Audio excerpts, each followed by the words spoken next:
Pop Culture Junkie is taking a short break. Until we return, enjoy our We Love the 2010s series again, or for the very first time. We'll be back soon with all new episodes. Pop Culture Junkie is bringing you a special 5-part series celebrating the best of the 2010s. Let's face it, the last decade was a rough one, but thanks to pop culture, we got through it. On this episode of We Love the 2010s, the Pop Culture Junkies look back at the years 2018 and 2019. 2018 is the year that gave us these important questions. What is your favorite flavor of Tide Pod? Did you survive the snap? What put you in your feelings in 2018? Pop Culture Junkie presents We Love the 2010s.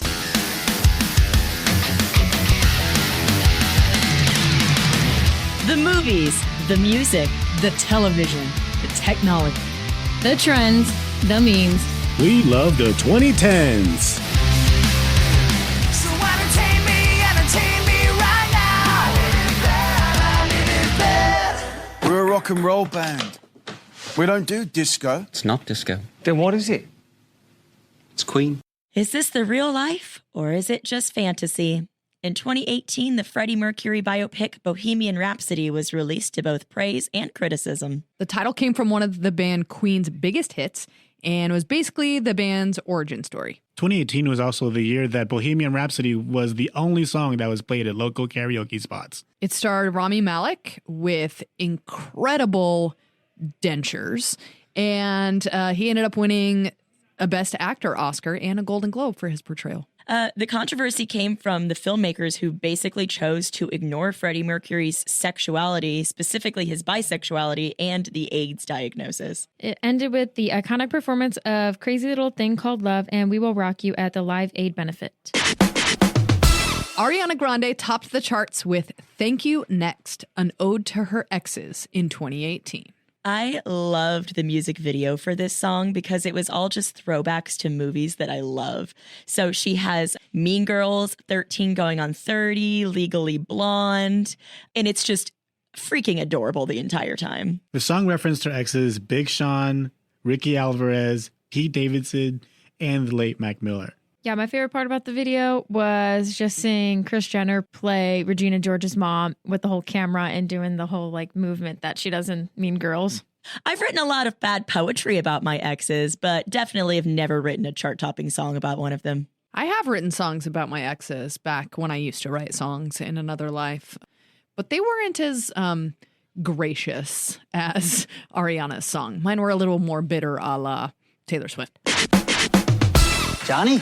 I knew it was you. This is Johnny Lawrence. He and I go way back. Oh, this is the guy whose ass you kicked. If you want to get technical, I kicked his face. Strike hard, strike fast, no mercy. The show Cobra Kai premiered in 2018, and it carried on the rivalry between Daniel and Johnny from the Karate Kid movies from the 80s. Our podcast actually did a whole episode about Cobra Kai, which is how we met our darling Hayley. Yeah, that was exciting. I was like an honorary junkie before I got to become an official junkie.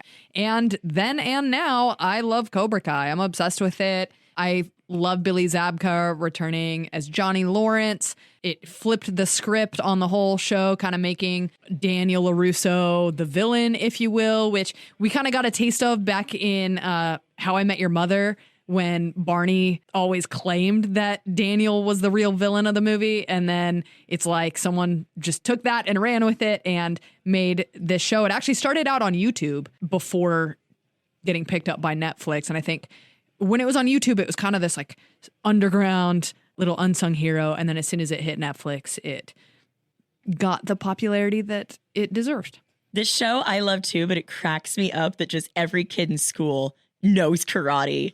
Like the fact that they just have huge karate battles anywhere they're going at any time they need to like solve a dispute is just so absurd and incredible. Yeah, if it wasn't for our podcast, I would not have watched the show. And I will admit, I did get very hooked on it and am very excited for the next season to come out. This show also makes me feel really old because it stars all these like teenagers as the main character. But the whole time I'm just like, damn, Billy Zabka can kind of get it. If you're not doing anything on New Year's Eve, watch the season 4 premiere of Cobra Kai. I'm specifically not doing anything on New Year's Eve, so I can watch the season 4 premiere of Cobra Kai. Safety experts are warning about the latest dangerous social media challenge involving teenagers. They're popping detergent pods into their mouths and then posting the videos online. First, there was the gallon challenge, then the cinnamon challenge. But then the internet upped the ante by challenging teens to eat something they really shouldn't. Oh, God. Yeah, the Tide Pod Challenge featured videos and social medias of kids biting into the detergent packets or cooking them in frying pans, eating them, and then spewing out the soap. Y'all, just don't. Just don't. I know it's a really dumb idea to do it, but now I can't look at a Tide Pod without feeling tempted. I definitely walk past the Tide Pods in grocery stores and look at my husband and go, oh, look, dinner tonight. I just remember, like, after this whole thing happened, the commercials for Tide Pods would show how they are changing, like, the lids on their Tide Pods, so it's a lot harder to open. I know it's more so for babies, but also for these stupid teenagers who were trying this challenge and failing. Yeah, my current students, I refer to them as the Tide Pod generation because they were kind of the prime audience for this stupid challenge at the time. And it explains a lot. That's all I'm going to say. It explains a lot about my job and what I got to deal with on a day-to-day. It was so stupid that just within the first 2 weeks of 2018, there were 37 reports of teens poisoned by Tide Pods. Half intentionally. Tide issued an official statement asking kids not to eat their detergent, which is sad. In February 2018, quote, comedian Steven Crowder tweeted a picture of himself seated behind a sign that read, "Male privilege is a myth, change my mind." Naturally and rightfully so, people began photoshopping other words onto the sign almost immediately, some making fun of male fragility, and many others goofing on the concept and making fun of Crowder himself.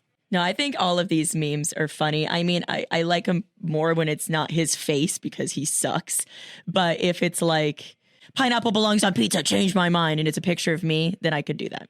Because pineapple absolutely belongs on pizza, you guys. This is the kind of post you put on somebody's page when you are asking for a fight. This meme is still very big to this day. I feel like I see it at least 3-4 times a week scrolling through social media. I like this one. Gamers with anime profile pictures are all virgins. Change my mind. Drake songs were made to become viral catchphrases or memes. First, there was YOLO. Then there was the Hotline Bling video. Then his Certified Lover Boy cover became an internet sensation. And he kept it going in 2018 with the hashtag #InMyFeelings challenge. In My Feelings was the song of the summer and inspired a viral dance challenge where people would all dance to the chorus of the song. I saw some people like hopping out of cars to do it, unless I'm thinking of the wrong dance challenge. There was a lot of them, y'all. Yeah, this was whenever this song came on at a party when I was in college. Me and my one friend Desiree would always do the dance with one another, and it is still one of my favorite things. Like to this day, I love this song and continue to listen to it. I keep thinking about all those people that are named Kiki and having to experience other people going up to them asking if they love them. Does anybody embody the decade more than singer, actor, fashion icon Lady Gaga? The answer, as usual, no. In the year of our Lady Gaga, 2018, she starred alongside Bradley Cooper in the remake of A Star is Born, performed at the Grammys where she won 3 awards, supported the Time's Up movement by mentioning it in the middle of her Grammy performance of Million Reasons, and started her Las Vegas residency at the Park Theater, where she performed her Enigma show through the end of 2019, which I, of course, attended. And that is the year of Our Lady Gaga, 2018 edition. Blessed be. It opens with a black man playing a guitar. It actually opens with the guitar sitting on a chair. And then it moves to Donald Glover's body, and the energy in the video changes very quickly. Childish Gambino's video for the song This Is America was the most talked about video in 2018. This music video is just so intense. There's violent scenes, including Gambino shooting a black man in the back of the head.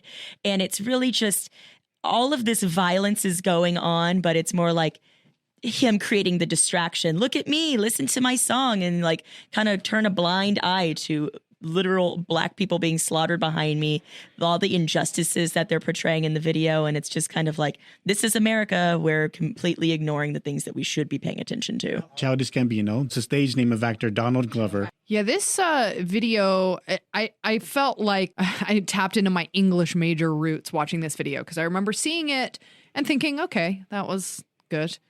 And then everyone was talking about it, and I kept reading article after article and realizing, oh my gosh, I missed so much. And so I went back and I think I probably watched this video like 30 times till I could pick up on everything. And I would read different interpretations and the analysis of the symbolism. And it made me develop an appreciation for Childish Gambino, Donald Glover, as an artist. And I still think that this is one of the most important songs and most important music videos of the decade. Later on, this song appeared in Donald Glover's film Guava Island. The song was super powerful and had a strong message, and it swept the Grammys, winning Record of the Year, Song of the Year, Best Rap/Song Performance, and Music Video of the Year. And I'll also add that This Is America isn't just about the United States of America, but also North America, Central America, and South America.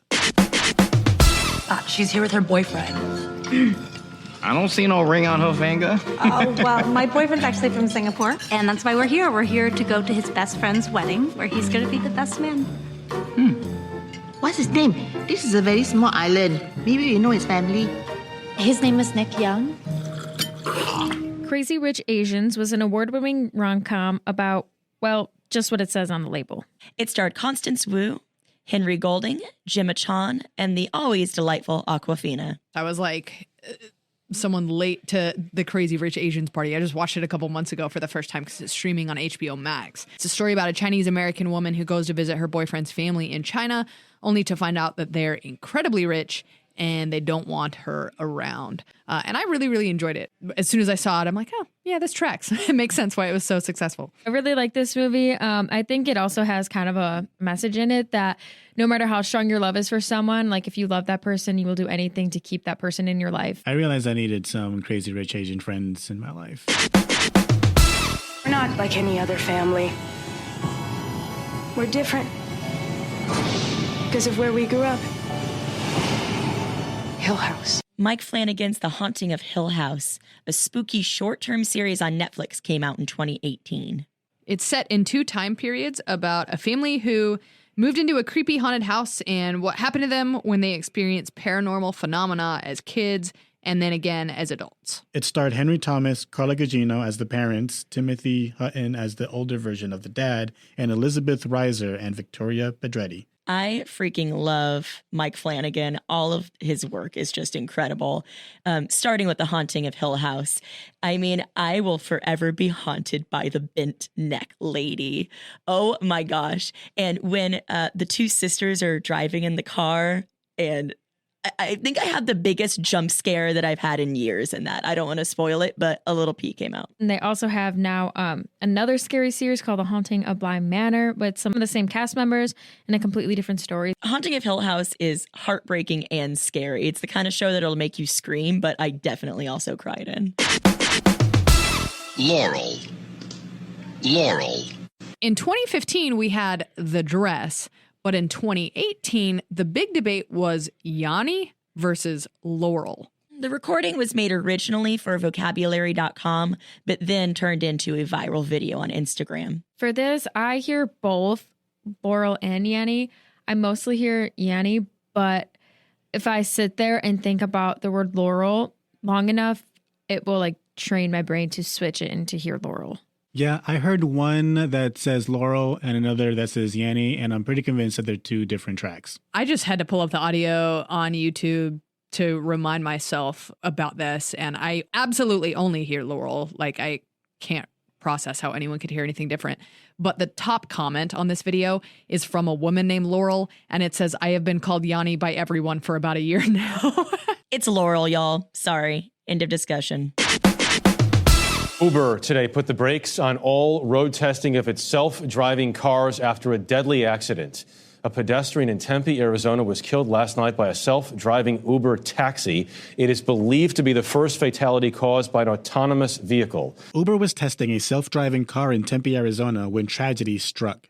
Elaine Hesberg was pushing a bicycle across Mill Avenue when she was struck by an Uber test vehicle. I remember seeing these all over the place and kind of just wondering how they were working. After the accident, Uber suspended tests of self-driving vehicles in Arizona. The fact that the police were blaming her instead of a self-driving car because she apparently was across the street in an unsafe manner is very weird. As somebody who has crossed Mill Avenue in Tempe thousands of times, mostly in unsafe manners, it was completely the car's fault. I am not a fan of the concept of a self-driving car.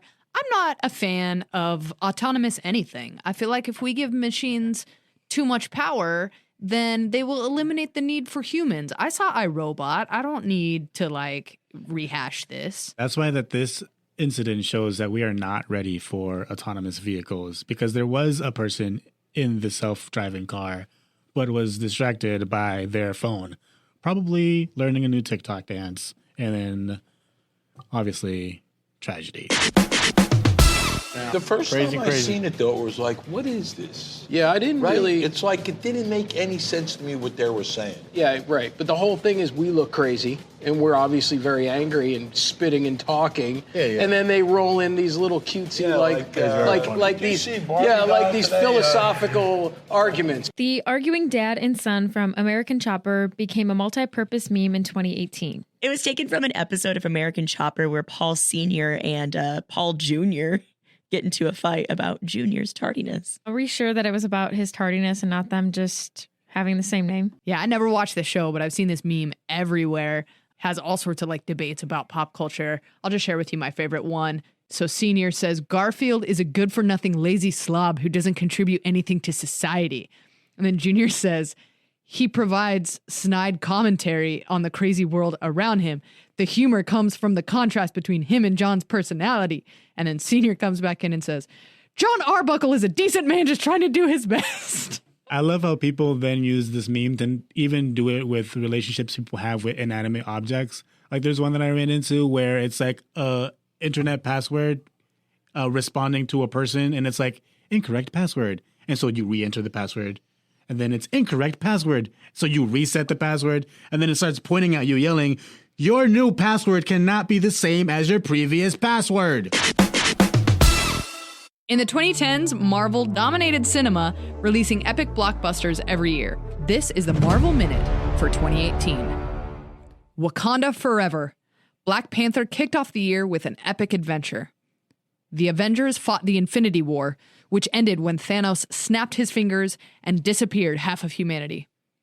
The sexiest Avenger alive, Paul Rudd, continued his franchise with Ant-Man and the Wasp. Foul-mouthed Wade Wilson returned in Deadpool 2. The animated Into the Spider-Verse expanded Spidey's world into multiple dimensions. And Venom was a Spider-Man villain origin story that may or may not fit into the Marvel Cinematic Universe. And that's the Marvel Minute for the year 2018.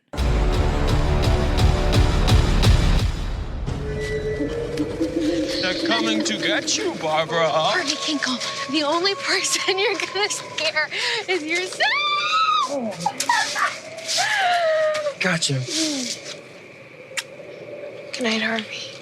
Good night, Sabrina. The comic book witch Sabrina got her own Netflix series in 2018. I loved the 90s sitcom, so when this one came out, I've been wanting to watch it so bad, but still haven't. Sabrina is based off the Archie Comics property, but like the CW's Riverdale, it was a more adult and edgy take on the characters, and way darker than the 90s sitcom, which it spoofed in one episode. It starred Kiernan Shipka as Sabrina Spellman, Ross Lynch as Harvey, and Lucy Davis and Miranda Otto as Aunts Hilda and Zelda. And like many other things, it was canceled because of COVID in 2020, but it did continue on as a comic book series. I loved the chilling adventures of Sabrina.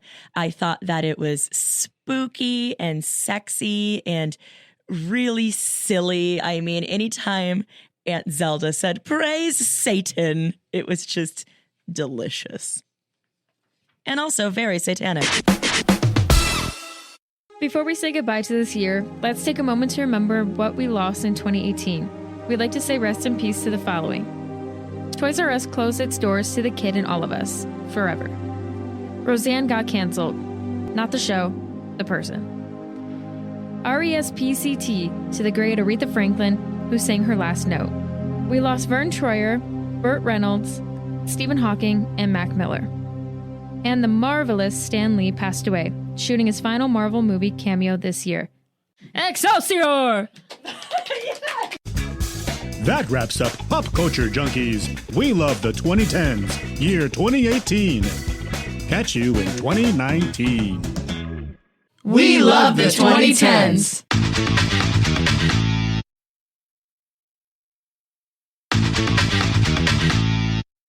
2019 is a year that gave us these important questions.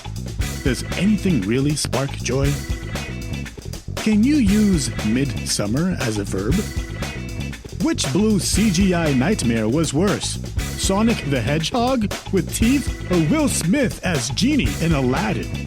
Pop Culture Junkie presents We love the 2010s. I choose the cat that deserves a new life. I judge a cat by its soul. He's got soul. I've got plenty of soul. Cats, the movie, was, how to describe it?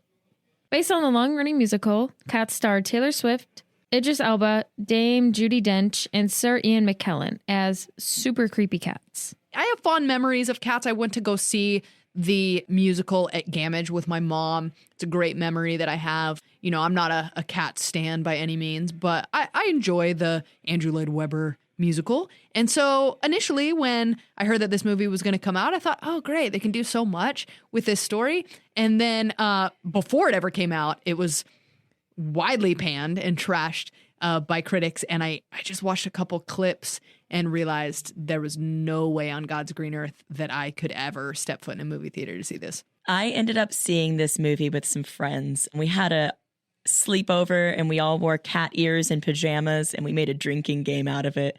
So we took a sip every time they said jellicle, which no idea what that means. Anytime it was inexplicably horny for no reason, and anytime Idris Elba appeared naked on screen. We were a little tipsy by the end. Yeah, see, I'm the person that avoided both the musical and the movie, mostly because I was already kind of over watching my feline pets spread their legs all over the place. The CGI was horrifying, and the movie has a cut with buttholes and without buttholes. Seriously. And to make you want to watch it even more, our boy James Corden was in it. And he did such a great job that there's now petitions to bar him from any future movie musical productions. I never want to hear the words James Corden and butthole that close to each other ever again.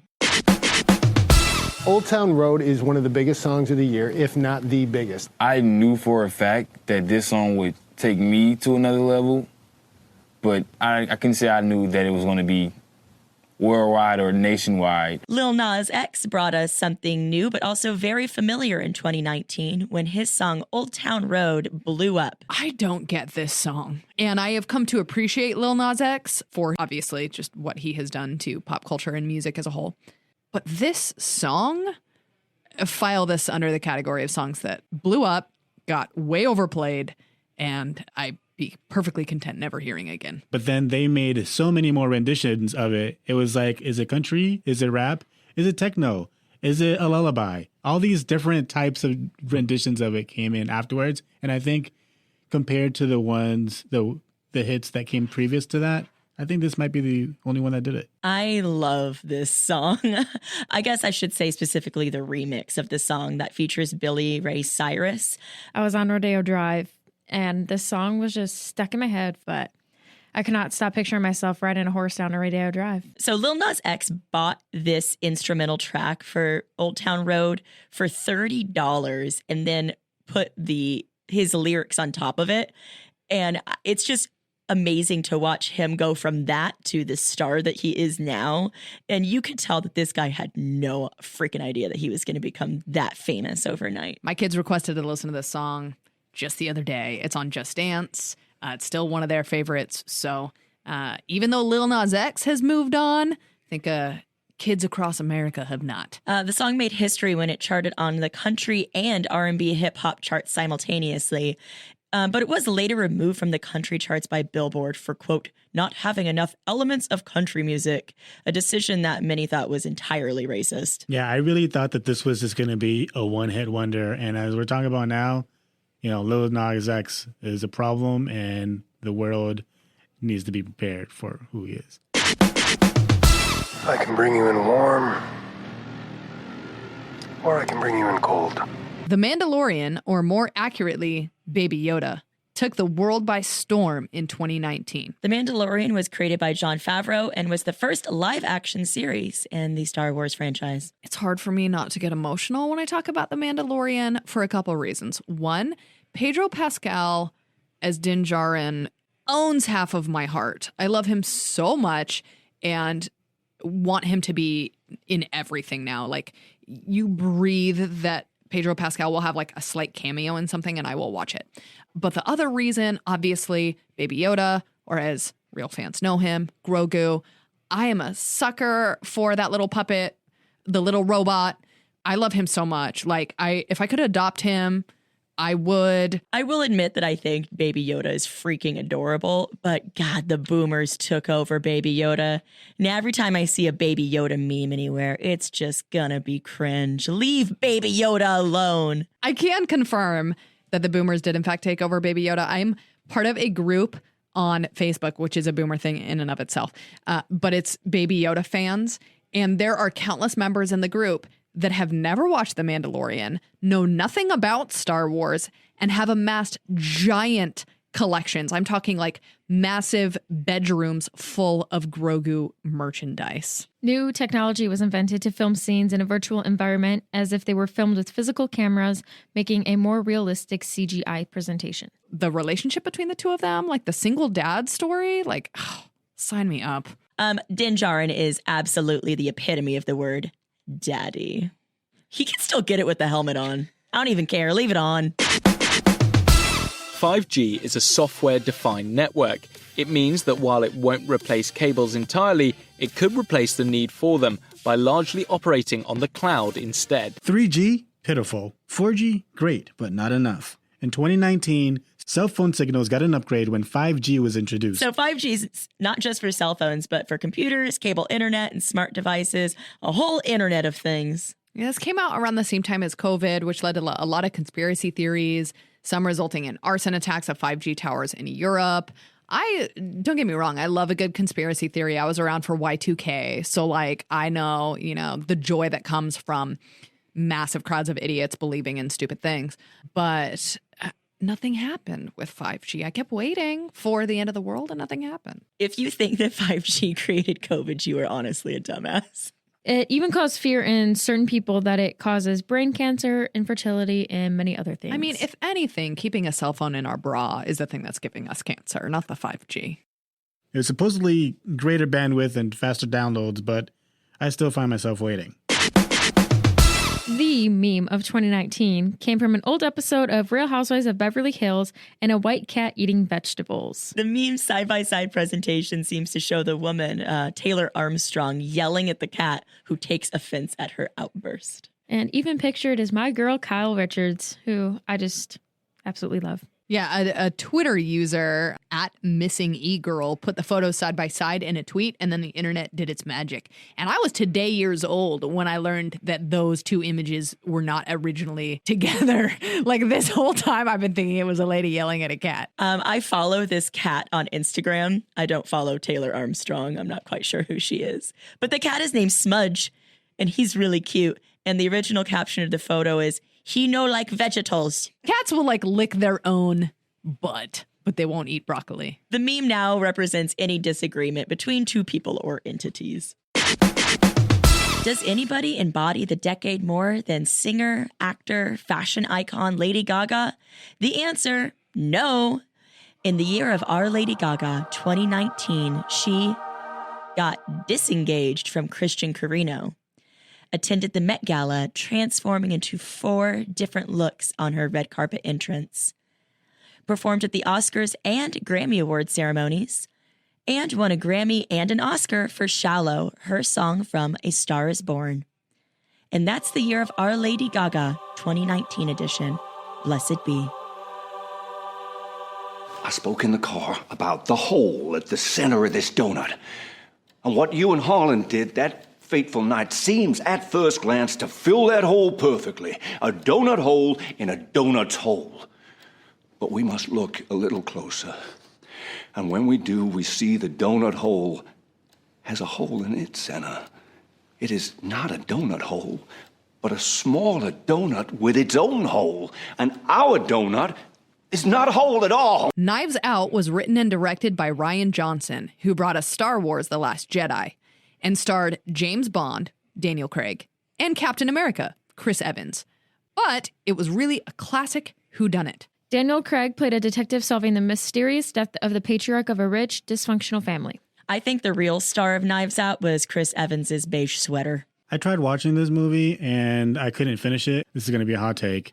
But since it was by the same people that brought in the Star Wars and Last Jedi, now I have more of an understanding as to why I was so bored watching it.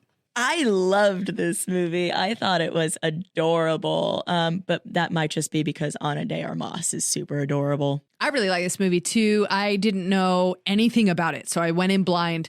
Just people had been telling me to see it. And so I watched it when it hit streaming. And I'm a big fan of like murder mysteries and stuff like that, you know, like Only Murders in the Building or whatever. Like that's kind of my jam. So Knives Out really, it just fit right in with the things that I like. Plus, you know, attractive men never hurt. And there's a sequel coming with Daniel Craig reprising his role and a stellar star-studded cast. Seems like every month some new person is added to the cast of Knives Out too. So I'm excited about that. Ladies and gentlemen, the incomparable Billie Eilish. Billie Eilish came from out of nowhere to take the pop charts by storm in 2019. Her biggest hit was Bad Guy. Bad Guy was the 5th single off of her debut album, When We Fall Asleep, Where Do We Go?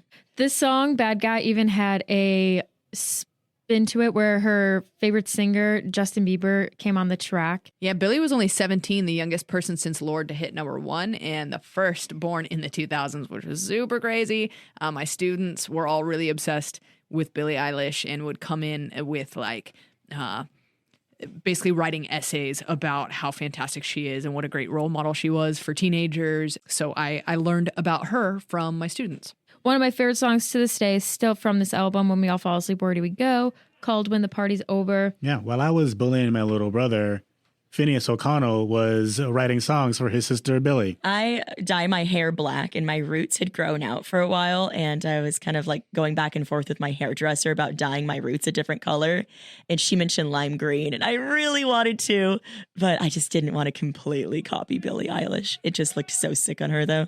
Her full name is Billie Eilish Pirate Baird O'Connor, and I just think that's like a super cool name. I don't know. You can literally be called Pirate, and that's still your name. TV's wildest singing show is here. Can you recognize your favorite celebrity just by their voice? You're about to find out. The Masked Singer combined network singing competition shows with creepy masks to create a guessing frenzy on Twitter in 2019. So this show had celebrities, only some of who were known as singers, donning disguises and competing to be chosen as the best singer. T-Pain, Wayne Brady, Candy Buress, Leanne Rimes, and Nick Lachey are former winners. Yeah, I was a fan of the show when it first came out. It's now in its 6th season, still airing on Fox. I remember watching the first season religiously, and this is going to come as a surprise to no one, as I am a very basic white woman. But I was so excited that I guessed Donny Osmond correctly when he was on the first season. And that was like my claim to fame that whole year. It was like, I knew the peacock from the beginning. Hayley's a little bit country, but also a little bit rock and roll. It has celebrity judges including Ken Jeong, Nicole Scherzinger, Robin Thicke, and the lady who went to my rival high school, Jenny McCarthy. Federal prosecutors call this the biggest case of college admissions fraud that they've ever handled. And of those 50 people that have been arrested, that includes 33 parents and the college coaches they're accused of bribing. In 2019, Full House's Aunt Becky, Lori Loughlin, and Desperate Housewives' Felicity Huffman were busted in a sting conducted by the Justice Department and arrested on charges of using cash bribes to get their stupid kids into college. This was funny to me because everyone was like so outraged. There was all this moral outrage, like how dare these celebrities use their money and power and influence to get their, kids all of these benefits in life. And I'm like, why are we just now getting offended about something that has been happening since the beginning of time? Like, you're telling me that every single celebrity hasn't done something like this for themselves or their children? Like, this is so dumb. And I mean, I'm saying, like, I'm glad that they got caught and busted and whatever, because it's not right what they did. But at the same time, like, all of a sudden there was just all this fake moral outrage. And I was like, if it was your fave, if it was someone you stand, you would have been like making all sorts of excuses and be, they're just trying to provide a right life for their kids. But because it was freaking Aunt Becky, now suddenly you're pissed off. Like, I don't know, that bugged me. Rich white women using their money and privilege. I'm shocked. Shocked. Well, not that shocked. I just think it's really funny how Lori Loughlin's kids, Bella and Olivia, were pictured to be a part of the rowing team. And one, there are celebrity children who Olivia Jade had her own YouTube channel where she talked nothing about hating school and not wanting to do anything in college but party. And people actually believing that she was a part of a freaking rowing team because she was using the equipment at a gym to take a picture to send to USC to try and get into college. Like, come on, people. Are we really going to believe these idiots? Felicity copped a plea for obtaining fraudulent SAT scores, apologized, and then served less than 2 weeks. Lori served 2 months in prison, and her husband Massimo served 5. Yeah, this just shows that the best way to bribe a college is to not be a celebrity. Let's keep making stupid people famous. I will never forgive Lori Loughlin for ruining the final season of Fuller House, and they had to write her out of the show, which was both hilarious and awkward. Oh, great one who summons me. I said, oh, great. Excuse me, boy, where's your boss? 2 big blue nightmares straight from the uncanny valley hit us around the same time in 2019. With Will Smith's genie from Aladdin, people were upset that it was basically just his face like superimposed on this blue body. One person even described Smith as a Smurf centaur, but Smith and Disney stood behind the design. And Sonic the Hedgehog's original design had human legs and teeth and was instantly hated all across the interwebs, prompting a redesign that delayed the release of the movie. This is the first time I remember seeing just fan outrage at a trailer that was so hard and visceral that they had to scrap everything and start over. Hey, kudos to them and like the studio behind Sonic for listening and not just pumping out an inferior product. Yeah, I feel like I wish it was as easy to change policies as it was for these people to change what Sonic the Hedgehog looked like. Mr. Speaker, how many world leaders for how many decades have seen and known what is coming, but have decided that it is more politically expedient to keep it behind closed doors? My generation and the generations after me do not have that luxury. In the year 2050, I will be 56 years old. Yet, right now, the average age of this 52nd Parliament is 49 years old. Okay, Boomer. The war between the generations heated up in 2019 as the phrase, "Okay, Boomer," took off. So the phrase was used for cringy YouTube videos, Donald Trump tweets, or anytime anyone older says anything condescending. Yeah, this wasn't a new phrase, but it became pretty widespread in 2019. I just remember like my students saying "Okay, Boomer" to like me. And I'm like, I was born in 87, dude. Like, you don't even know what a boomer is. So that was kind of annoying. I never said it, but I definitely heard it. I have absolutely said "Okay, Boomer." Sometimes I like to troll the comments on the 12 News Facebook page.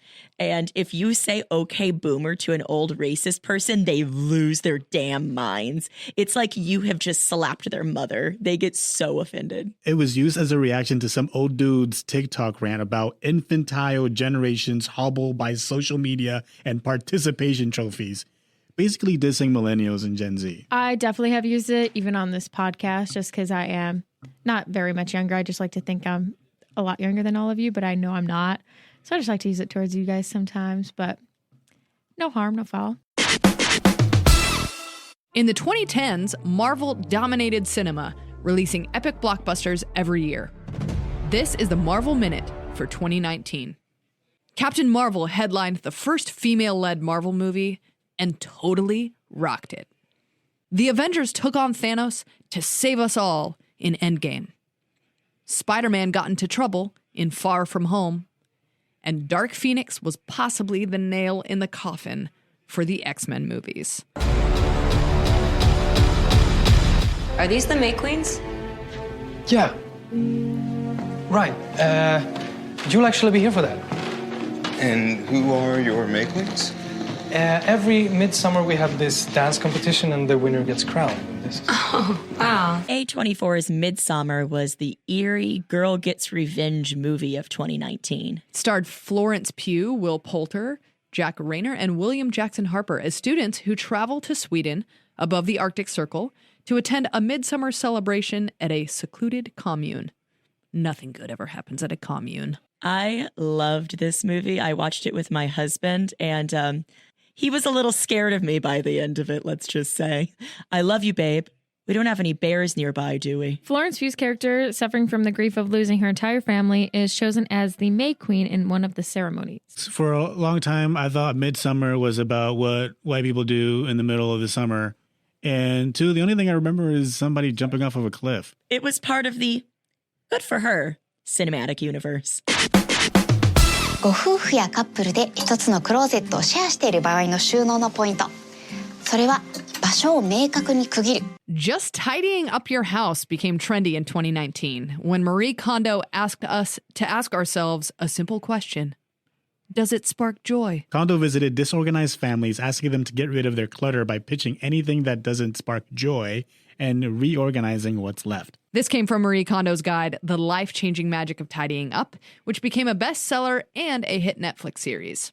I absolutely Marie Kondo'd the shit out of my drawers and closet after this.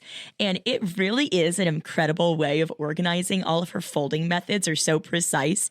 But I mean, it stayed that way for maybe a month, and then my closet is just chaos again. It just reminds me of the TLC show Hoarders, and that's all I can picture in my head right now. Yeah, I saw this meme a few days ago. It says there's two types of people in this world. People who want to get rid of everything and donate everything and throw everything away. And then people who never want to get rid of anything and just hang on to everything forever. And those two people marry each other. And that describes my marriage perfectly. I'm the one that wants to get rid of everything constantly.